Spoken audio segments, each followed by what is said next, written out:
Palak dyan, di nga. Say, bakit nabasa mo na nga? Sa,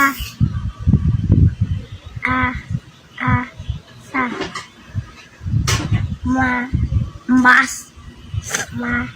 mas, tanga mo ka. Di mo tinitindi eh. O sige, di kita tuturuan ha. Palak dyan, di nga, ayan eh. Palak na ng palo ng mga. Basa. Hindi nga ma.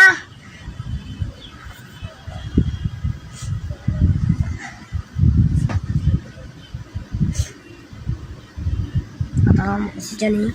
Hindi mo tinitindi. Ma. Lagi ng mama. Ano ba tragdangis? Di ka parang ahas. Mas nga yun eh. Ikaw talaga, nagkigigil na ako sa'yo. Ma pa rin. Mas nga ako. Sabi mo ma. Mas nga yun. Ang tatanga-tanga mo eh. Ma. Manano mo. Sabi mas. Say, bakit nabasa mo na nga?